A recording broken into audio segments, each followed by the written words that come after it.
Monsieur le Président, Monsieur le Directeur, Vice-président de Poitou-Charentes, merci d'être là, Gérard.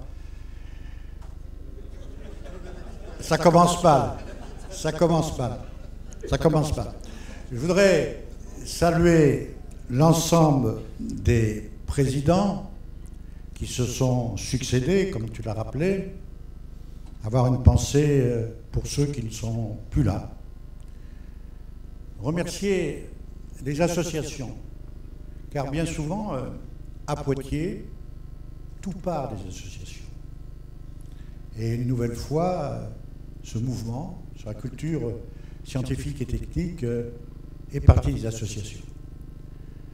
Remercier mon prédécesseur, Jacques, qui, avec son équipe, a eu l'intuition que ce projet était quelque part l'ADN de Poitiers. Remercier, et vous le comprendrez, Jacques Lang, Hubert Curien, qui à mes yeux fut sûrement le plus grand ministre de la Recherche. On a cité aussi Jean-Pierre Chevènement, qui a joué son rôle, qui avait compris avant beaucoup d'autres qu'on ne pouvait pas visiter la notion de progrès si on n'était pas capable de tisser, pour reprendre les mots d'Edgar Morin, le lien entre la science et le citoyen. Et je pense que ce sujet, aujourd'hui, malheureusement, l'État l'a oublié depuis des années. On ne parle plus aujourd'hui du progrès. On ne parle plus aujourd'hui de la culture. Bref, la science serait devenue un monde à part.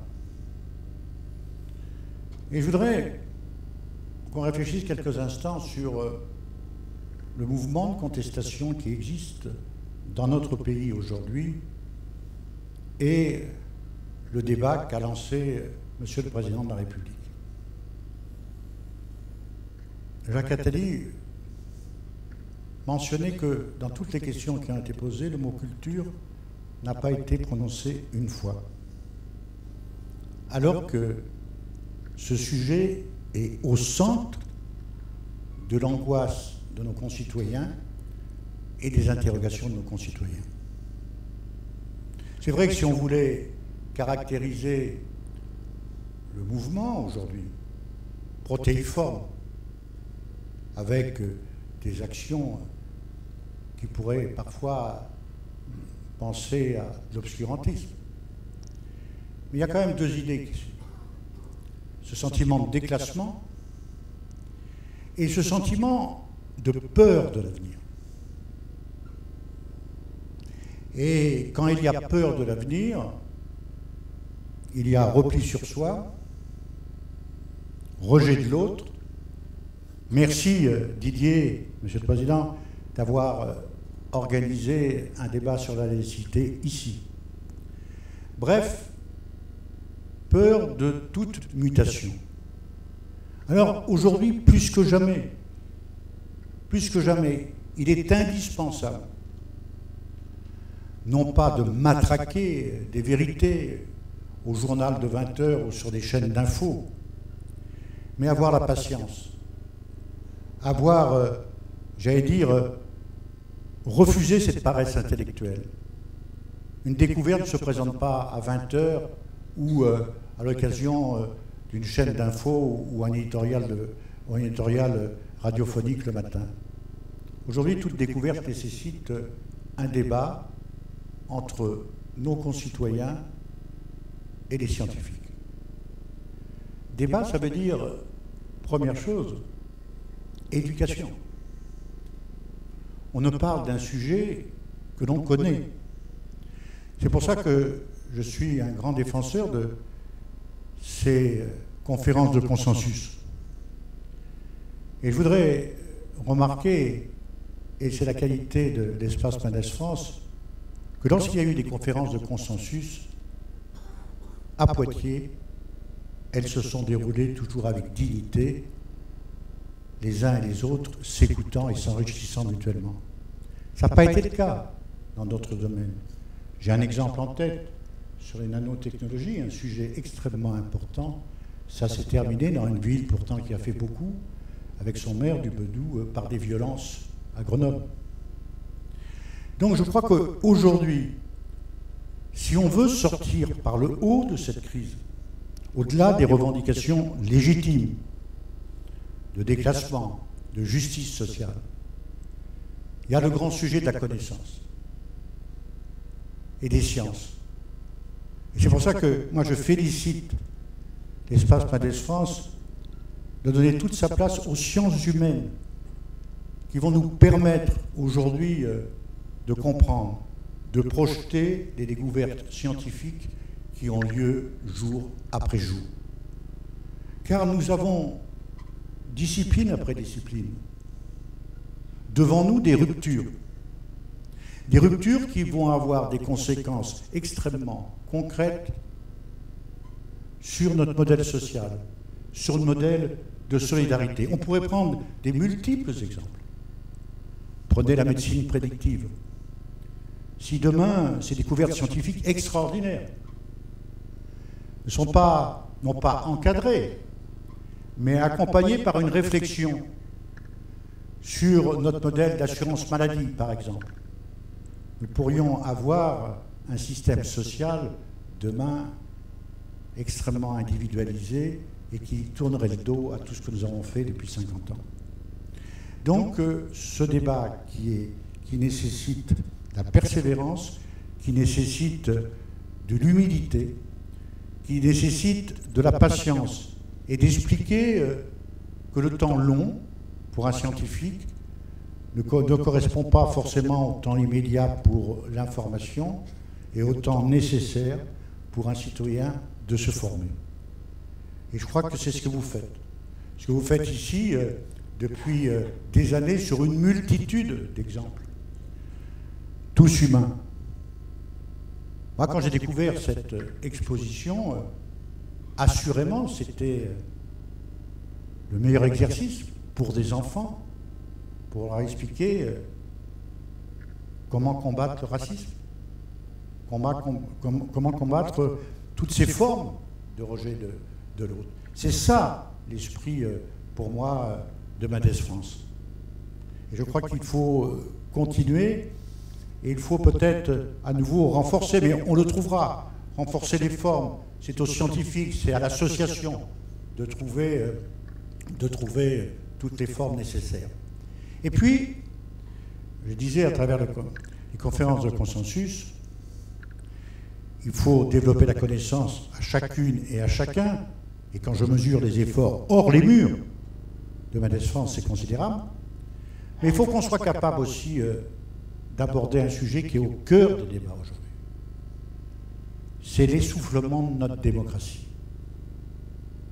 Je fais partie de ceux qui défendent la démocratie représentative, qui est à mon avis le meilleur système. La paresse intellectuelle, aujourd'hui, pour aller dans le vent, ça serait de dire la solution, c'est le lien entre les élus et le peuple, faisons des référendums. Je crois que c'est la pire des solutions. La pire des solutions pour des raisons, vous le savez, au-delà d'être des scientifiques ou des élus, vous êtes des républicains, au-delà de vos convictions politiques. On a cette ligne commune, c'est pour ça qu'on est dans cette maison de Mades France. Mais il ne faut pas avoir cette paresse intellectuelle. Et quand je dis qu'il faut que la démocratie, aujourd'hui, se ressource, ça passe par les formations politiques, qu'elles aient le courage d'aborder des sujets comme le progrès, comme la science, comme un certain nombre de sujets qu'on n'évoque jamais. Est-ce que vous avez entendu, à l'occasion de la dernière élection présidentielle, aborder ces sujets? Presque jamais. Mot culture a été très peu développé.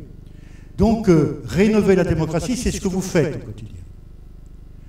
Plus quelqu'un va acquérir de la connaissance sur un sujet qu'il ne connaît pas, plus, j'allais dire, la reconnaissance de l'autre, la capacité de faire la part des choses sera là. C'est le bon fonctionnement d'une démocratie. Moi, chers amis, je ne veux pas être plus long. Je voudrais avoir une pensée, il va parler en vidéo, pour Edgar Morin. Edgar Morin a toujours utilisé un mot très compliqué, la complexité. Mais dans la revue qui est sortie, il a utilisé un mot que je préfère. La complexité, pour lui, c'est tisser un lien entre le scientifique et le citoyen. Je crois que c'est notre tâche, votre tâche, de tisser ce lien entre le scientifique et le citoyen. Et je vous encourage tous à lire cet article et les autres d'Edgar Morin dans l'excellente revue qui est sortie. Voilà ce que je voulais vous dire. On parle beaucoup de République. On parle beaucoup de la devise républicaine. Et ce soir, à travers Gérard, c'est le mouvement d'éducation populaire qui est représenté. Il y a deux mots dans cette devise républicaine. La liberté. Un homme est libre s'il est capable de reconnaître en l'autre une différence de point de vue. Il est libre aussi s'il a accès à la connaissance. Et l'égalité, c'est donner les chances à toutes et à tous. Donc ce combat dépasse Mendes France, mais que Mendes France l'accorde et qu'on était capable, avec Bordeaux bien entendu, que je voudrais saluer, de développer année après année ce magnifique projet. C'est à la fois un projet de territoire et c'est un projet pour notre pays indispensable. L'éducation, la connaissance, combattre tous les obscurantismes, donner un sens à la notion de progrès. Et c'est pas simple. Et je pense que les sciences humaines doivent nous apporter beaucoup, car il y a une réticence de nos concitoyens sur cette notion même de progrès. Je crois que c'est la tâche qui est devant nous. Et sachez que, Monsieur le Président, que la communauté d'agglomération de Grand Poitiers sera à vos côtés. Car il y a un acte important, c'est que Mendes France, maintenant, est venu de la compétence de Grand Poitiers. Et je peux vous dire que tous les maires, certains sont sûrement ici ce soir, ont pu déjà bénéficier des initiatives que vous prenez avec Didier. Et je voudrais vous en remercier. Didier, voilà, tu es là ce soir en tant que directeur. Il n'est pas toujours facile, Didier, quand il discute, hein, vous êtes d'accord. Mais je crois que depuis des années, tu as été, avec les conseils d'administration, avec les présidents qui se sont succédés, tu as toujours su tisser ces liens, y compris au niveau international, et on en aura l'illustration tout à l'heure. Et tu as été véritablement un militant de la connaissance et de ce lien qu'il faut tisser entre le citoyen et le chercheur. Merci.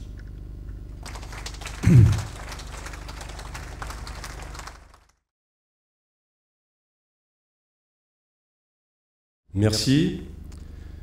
Monsieur le maire, président de Grand Poitiers, cher Alain, monsieur le délégué régional à la recherche et la technologie, cher Dominique, monsieur le président de l'espace Mendes France, cher Mario, monsieur le directeur de l'espace Mendes France, cher Didier, monsieur le président de l'Université de Poitiers, cher Yves, mesdames et messieurs les élus, mesdames et messieurs en vos grades et qualités. Tout d'abord, j'aimerais vous dire le très grand plaisir que j'ai à être parmi vous ce soir pour célébrer les 30 ans de l'espace Mendes France et pour représenter la région Nouvelle-Aquitaine. 30 ans, c'est un bel âge, c'est encore la jeunesse, c'est aussi le début de la maturité, c'est déjà une histoire, une trajectoire, Mario nous l'a souligné, c'est aussi un avenir à construire, et particulièrement dans le contexte actuel. De fait, au cours de ces 30 dernières années, l'espace Mendes France est devenu un centre de diffusion de la culture scientifique, technique et industrielle qui est très bien implanté sur son territoire. C'est une structure emblématique de la ville de Poitiers, ça a été souligné, de l'agglomération Grand Poitiers, un endroit où on aime venir partager, échanger, essayer de comprendre les problématiques scientifiques et sociétales. C'est une structure qui a su aller à la rencontre des territoires. Et ça, je pense que c'est un point extrêmement important à souligner, au-delà de l'espace de Poitiers, pour assurer cette belle mission de la diffusion de la culture scientifique, de la diffusion des savoirs auprès d'un public diversifié. Et depuis quelques années maintenant, avec la création de la Nouvelle-Aquitaine, l'Espace Mendes France a relevé le défi, alors avec ses homologues, ses partenaires de la région, je pense à Cap Science, à Récréascience, à Lac Odyssée, donc a relevé le défi d'animer ce nouvel espace régional dans toute sa complexité. Et je voudrais aussi dire que cette structure, c'est avant tout une équipe à laquelle je souhaite rendre hommage ce soir pour l'excellent travail de médiation scientifique qu'elle a su développer au cours des 30 dernières années. Je voudrais en effet remercier, féliciter les présidences qui se sont succédées à la tête de l'Espace Mendes France, et j'aimerais tout particulièrement adresser mes plus sincères félicitations à son directeur, Didier Moreau, qui est vraiment la cheville ouvrière de cette belle aventure. Merci Didier pour tout ce travail. Je crois qu'il faut également souligner, ça a été fait tout à l'heure par Mario, souligner le lien étroit et fondamental qui existe entre l'Espace Mendes France et l'Université de Poitiers, avec un engagement important des enseignants-chercheurs de l'université. Je crois que c'est vraiment un très bel exemple de complémentarité, d'équilibre dans la conception, la mise en œuvre de cette mission de diffusion de la culture scientifique. Et j'en profite pour rappeler que c'est aussi une mission que portent les établissements d'enseignement supérieur et de recherche. Et si je souligne cette caractéristique, c'est qu'il est assez rare de trouver un niveau de collaboration, ce niveau de collaboration, une vision partagée entre un centre de diffusion de la culture scientifique et une université. Je pense que c'est vraiment un bel exemple, en tout cas sur notre territoire régional. Alors, il faut le souligner aussi, ça a été dit tout à l'heure, l'Espace Mendes France, c'est aussi l'accompagnement par les collectivités. Au premier rang de ces collectivités, évidemment, les Grands Poitiers, la communauté de Grand Poitiers, qui apporte un soutien très important, indispensable, et nul doute que la réussite, la très belle réussite de Mendes France, qui a été soulignée, doit beaucoup à ce soutien indéfectible. Mais je tiens aussi à préciser que la région Nouvelle-Aquitaine accompagne également Mendes France dans le cadre d'une politique régionale qui se veut ambitieuse en matière de diffusion de la culture scientifique et technique. J'ai déjà l'occasion de le dire ici à plusieurs reprises et ailleurs, et j'aimerais encore le rappeler ce soir, parce qu'effectivement, dans le cadre des compétences régionales en matière d'enseignement supérieur, de recherche, de transfert de technologie et de transfert de diffusion de la culture scientifique, nous avons adopté un schéma régional dont l'une des 5 grandes ambitions est justement d'aider les citoyens à mieux appréhender la science, ses applications et leurs impacts sur la société. J'insiste beaucoup parce que je crois qu'il y a peu de régions qui ont mis la diffusion de la culture scientifique au même niveau que la valorisation économique ou le renforcement du potentiel d'enseignement supérieur et de recherche.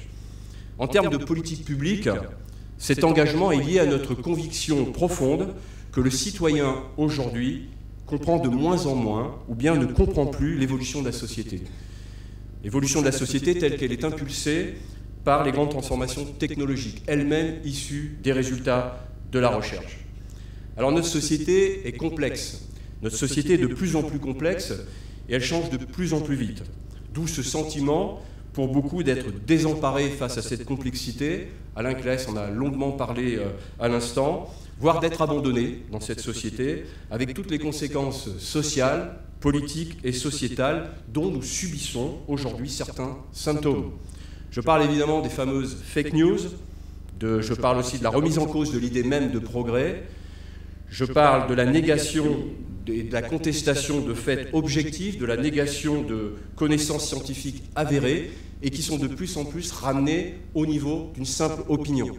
Et ça, je pense que vous l'avez tous expérimenté, vous l'avez tous vu, et il y a bien d'autres aspects négatifs que vous avez certainement également notés. Alors, la diffusion de la culture scientifique ne résoudra certes pas tous ces problèmes, mais je crois, et nous pensons tous ici, tout le monde l'a dit ici, elle a un rôle majeur à jouer dans cette société en aidant les citoyens à mieux comprendre ces évolutions. Et oui, on parle de culture, la culture scientifique, c'est effectivement de la culture, cher Alain. Alors Edgar Morin, qui a été cité, et que je me permettrai de citer à nouveau, qui est un très proche de cette institution, qui est aussi un grand penseur de la complexité, Alain l'a souligné. Il insistait déjà il y a 25 ans sur l'importance de relier la science aux citoyens. Et si vous le permettez, je vais vous citer un extrait d'une conférence qu'il a donnée en 1994 aux 4e rencontres CNRS Sciences et Citoyens au Futuroscope, une manifestation qui malheureusement n'existe plus et c'est vraiment dommage. Et donc je vais faire référence au même article de cette excellente revue L'Actualité, que je lis manifestement. Et donc en fait, Edgar Morin nous dit la chose suivante. La science est reliée à l'entreprise, à l'État, elle est très mal reliée aux citoyens. C'est devenu un problème de plus en plus grave, puisque la science et la technique envahissent le champ de la vie civile, les problèmes de la paternité, de la maternité, de la vie, de la mort. Les citoyens tendent à être dépossédés. La finalité de notre effort serait évidemment une démocratie cognitive, c'est-à-dire où la connaissance et la compétence puissent être partagées. Il y a loin, conclut-il. Voilà, tout est dit. Et notre ambition politique à la région s'appuie sur cette nécessité de relier la science aux citoyens. Et donc en Nouvelle-Aquitaine, nous comptons beaucoup sur nos 4 centres de diffusion de la culture scientifique, technique et industrielle pour nous aider à mettre en œuvre cette ambition politique, pour nous aider à structurer le paysage de la diffusion de la culture scientifique en intégrant l'ensemble des acteurs de l'écosystème au-delà de ces 4 centres. Il y a beaucoup d'associations et pour nous aider à toucher les publics les plus éloignés. Il faut évidemment ne pas rester dans l'entre-soi des gens cultivés, mais aller communiquer auprès des gens qui ne sont pas nécessairement proches de la connaissance. Et je terminerai ici en soulignant quelque chose qui a été mentionné tout à l'heure par Mario, que la constitution d'un consortium qui rassemble aujourd'hui les 4 centres de diffusion de la culture scientifique, technique et industrielle, l'Espace Mendès France ici à Poitiers, Cap Science à Bordeaux, Récréascience à Limoges et Lac Odyssée à Mourin-Exprès de Pau. Pour nous, à la région, c'est une étape véritablement importante. D'abord parce que ce consortium s'est constitué tout seul. On n'a même pas eu à le demander. Voilà, donc cette démarche collective s'est mise en place. Et pour moi, c'est véritablement la première étape fondamentale vers plus d'intelligence collective et que cette intelligence collective soit mise au service de la diffusion des savoirs, de la culture, dans tous les territoires et auprès de tous les publics. Voilà ce que je voulais vous dire ce soir. Pour les 30 ans donc, de l'Espace Mendès France, je vous souhaite un très bon anniversaire. Et mesdames et messieurs, je vous remercie de votre attention.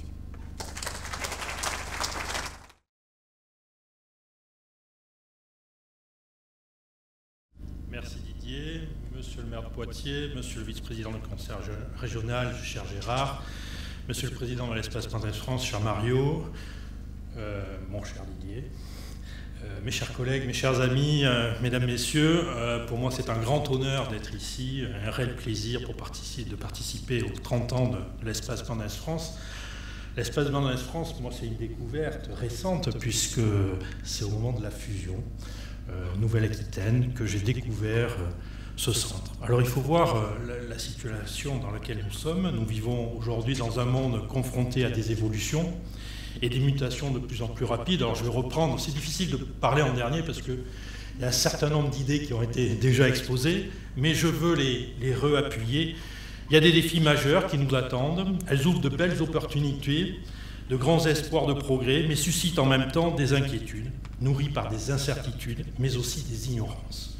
Nous sommes tous conscients que nous vivons dans un monde façonné par la science, un monde dans lequel les technologies sont omniprésentes, un monde dans lequel l'échange est permanent et l'information est largement disponible et partagée. Avec la révolution numérique, engagée il y a maintenant plus d'une décennie, les connaissances sont accessibles de plus en plus rapidement. Mais avec ça, c'est une diffusion de contre-vérités qui alimente de plus en plus l'obscurantisme, le déni scientifique et les faits alternatifs. Madame Frédérique Vidal, ministre de l'Enseignement supérieur, de la Recherche et de l'Innovation, déclarait récemment « Il ne suffit pas de vivre dans un monde où la science et l'information sont partout. Cette abondance même peut créer un trouble et des doutes parce qu'elle conduit à mettre sur un même plan les faits et les rumeurs, les informations et les opinions. La démarche scientifique doit être replacée au cœur de la société, parce qu'elle fait la différence entre un fait et une opinion. Ainsi, renforcer le partage de la connaissance, faire vivre la controverse scientifique, c'est permettre aux citoyens de comprendre le monde dans lequel on vit et de se préparer de ce fait à l'avenir, se projeter dans l'avenir. Et c'est finalement renforcer la démocratie. Développer l'information et par conséquent la réflexion des publics sur la science et ses enjeux, en favorisant les échanges avec la communauté scientifique, c'est inscrire la science dans la société. Et comme on le dit, c'est faire entrer, c'est faire un enjeu qui est à la fois culturel, éducatif et bien sûr démocratique. Je tiens à réaffirmer que la science fait partie de la culture. Et je crois que ça, on l'oublie. Vous l'avez souligné, monsieur le maire, je crois qu'il est important de bien montrer que la culture, la science, en fait est un enjeu qui est totalement intégré dans la culture. Avec l'espace Mendès France, nous avons un magnifique outil de diffusion de la culture scientifique. Véritable pépite sur notre région Nouvelle-Aquitaine, l'équipe Mendès France rayonne sur le territoire et bien au-delà. Quand je dis rayonne sur le territoire, bien sûr en Poitou, mais aussi sur le territoire de la Nouvelle-Aquitaine et bien au-delà, puisque la présence, entre autres, de collègues de dimension internationale qui sont là, montre bien votre capacité à rayonner et à porter des idées bien au-delà de nos frontières de la nation. Je suis émerveillé aussi par votre capacité à mailler le territoire avec, je dirais, une étroite collaboration avec le milieu associatif en premier lieu, mais aussi le monde de l'éducation.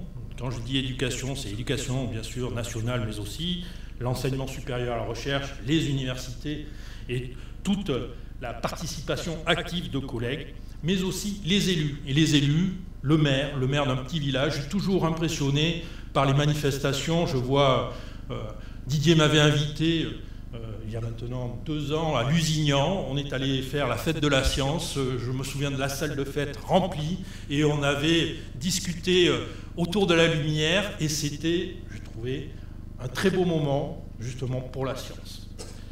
Voilà.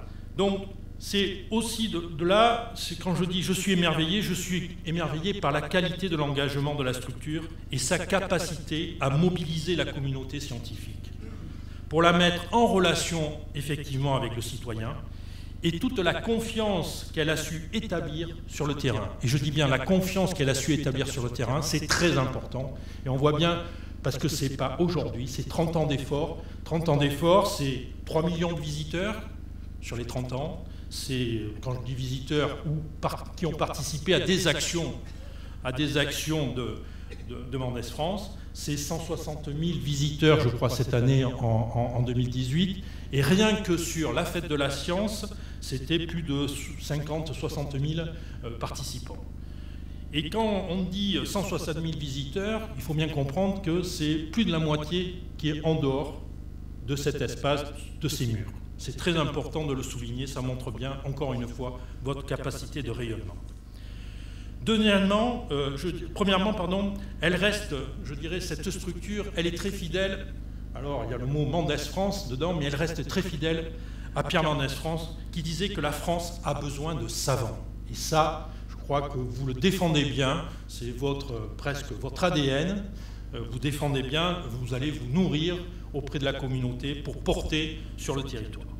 Deuxièmement, elle nourrit le débat. Et quand je dis elle nourrit le débat, elle permet de décloisonner, d'éviter, je dirais, cette naissance de l'obscurantisme que malheureusement on constate. Autrement dit, je dirais que toute société qui n'est pas éclairée par des philosophes est trompée par des charlatans. Ça, c'est Condorcet qui le disait, je crois que ça reste d'actualité aujourd'hui. Et je profite aussi pour féliciter les centres de culture scientifique de la Nouvelle-Aquitaine. Donc, on les a déjà cités, Récréascience à Limoges, la Codyssée à Mourinx, l'espace Mendès France à Poitiers et Cap Science à Bordeaux, de porter collectivement, effectivement, une action collaborative qui s'appelle Curieux. Curieux, c'est partager le savoir, attiser la curiosité, développer l'esprit critique, Apprendre à vivre ensemble, je crois que c'est derrière aussi cela. Et on est tous curieux, nous sommes tous curieux, c'est, je crois, la devise un petit peu de votre démarche collective. Voilà, moi je suis très heureux d'être là avec vous. Je souhaite un très joyeux anniversaire à l'Espace Mendès France pour ces 30 premières années. Merci à vous tous encore pour votre engagement, votre capacité à nous faire rêver, tout en étant fidèles à la vision des Lumières. Voilà, merci.